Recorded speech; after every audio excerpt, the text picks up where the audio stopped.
LT2 small block, 495 horsepower, 470 foot-pounds of torque, could deliver incredible performance, and this car's done just that. You may have heard the 0 to 60 time under 3 seconds. And to do that at our price point, under $60,000, really making a supercar that's still aspirational yet attainable has been a goal for a lot of us for a long time. The architecture not only allows incredible acceleration, with all of our great low-end torque, we can really put the power to the ground, not just in a straight line, but coming out of a corner. When people get to drive this car, and I can't wait for that, they're gonna be blown away. Those of us that have got to experience this car, not just at its limits, but everyday driving, it's incredible. The body structure, the foundation of the car, is the stiffest we've ever designed. We've got aluminum castings that allow us to tailor mass in an optimized way, really set the car up to be the stiff foundation we need for the all-new suspension architecture to do its job. For the first time in a long time on Corvette, we've got coil-over springs.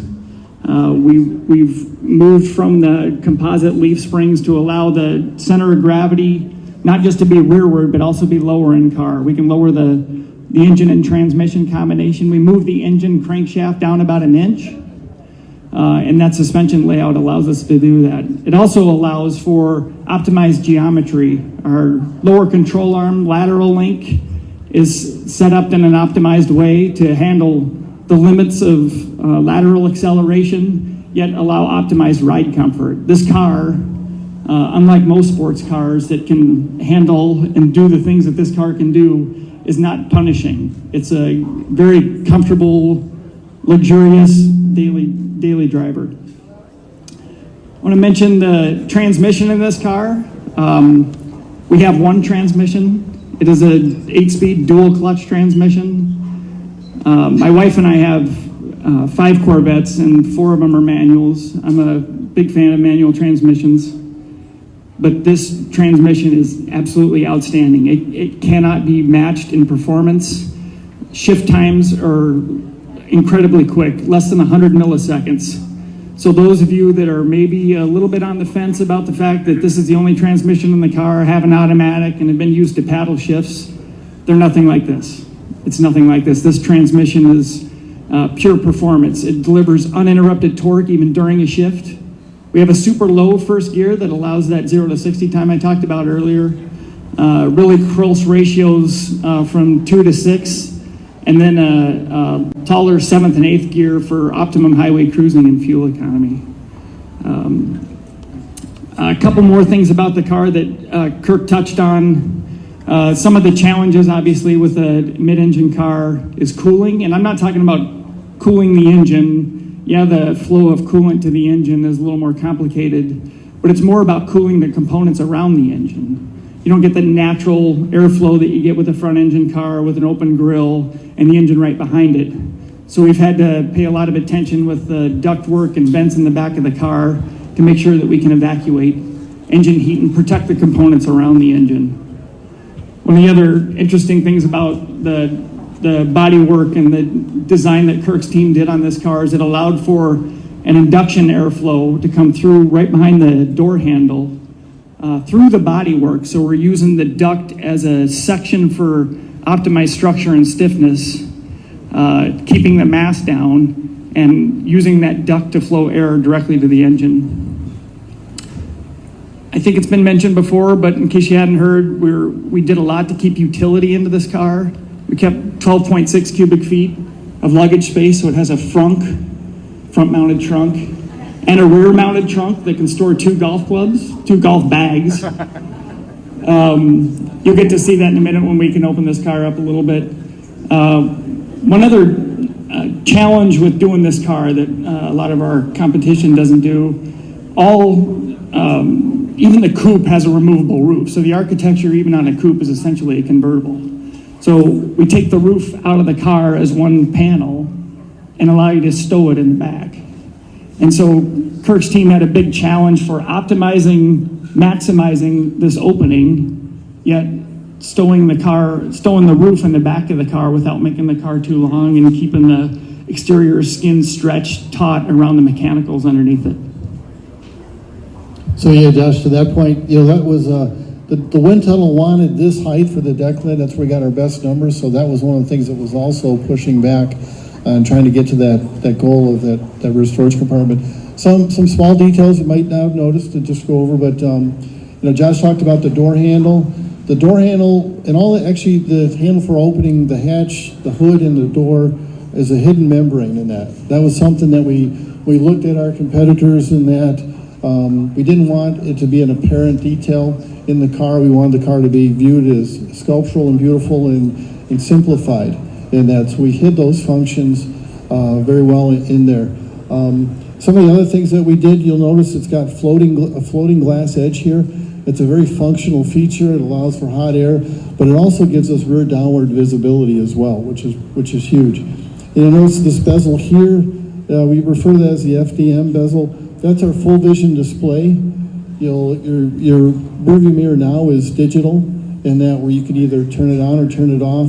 But what it does is it'll show you the area. It'll make these pillars invisible. Basically, is what it'll do. So that's very impactful.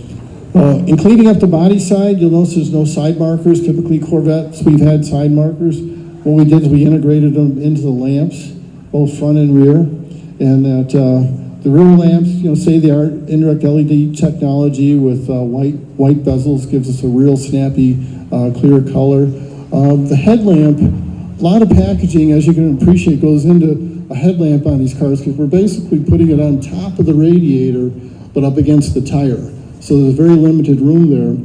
But when you get a chance to look at the car, you'll see we've come up with a new projector design that's wider than it is taller. It's almost rectangular in shape, and it really allows us to get this fast profile, but still give us an efficient package along with this DRL lighting system. And that, as you can appreciate, the front of the car, a lot goes into the front. Because I grew up in New York State, I'm very sensitive to having license plates on the front of the car, so we always want to make sure we provide a provision for that. This has that where there's the press panel here that if you remove that center panel that has the Corvette lettering on there, there's a wall there that we call a customer preferred position. We give you the choice of either you can set the plate down in, or you can, we do have a plate box that is proud of surface as well. We kind of give you the choice as to what you like there for the front. And that, when Josh talked about the cooling, we spent a lot of time in these front corners, probably no less than 30 iterations at least on that corner of getting the right balance of taking in the air, keeping the airflow attached down the body side, and then the back side of the wheel liner, the whole backside surface is basically, it's all louvered in that because we're taking air through, not only for the tire, but also we're taking brake cooling air through there as well. So a lot of attention put into there as well. You'll notice the car has more cameras now. We have the two in the front. We have the PDR camera, and like I said, the FDM, and then the one over the rear license plate. This car, as displayed here, has our Z51 package. So Kirk was talking about the spoiler and the front splitter. It also comes with an extra radiator. That's our heavy-duty cooling package, and larger brakes intended for the duties that they need to handle on the racetrack. A lot of customers with cars that are low like this, that have this front splitter hanging out of the car, are very nervous about where they're able to drive the car. So we're offering a new feature in the 8th generation Corvette called front lift. So we can hydraulically lift the front of the car about 2 inches. The other cool feature with front lift is it's GPS programmable. So when you get up to an obstacle and you hit the button to lift the car, it'll ask you if you want to remember it. If you do, you can acknowledge a button, and it'll save up to 1,000 points. Wow. So the next time you approach your driveway, for example, it'll automatically lift. You don't have to think about it. You want to take a minute to remove the panel, roof panel? Thank you.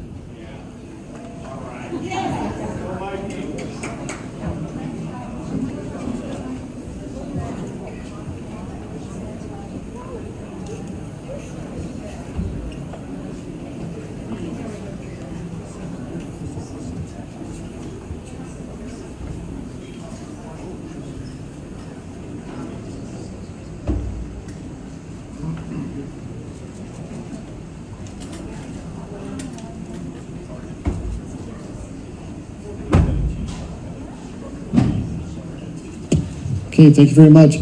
Now that we got the hatch open, you'll notice that within the engine package, there's a carbon fiber package. It's a closeout louvered package back there, as well with the LED lights. This is an RPO item that you can order, and that's not standard on all of them, but we put it on the car. We think it'll be very popular in that with the car.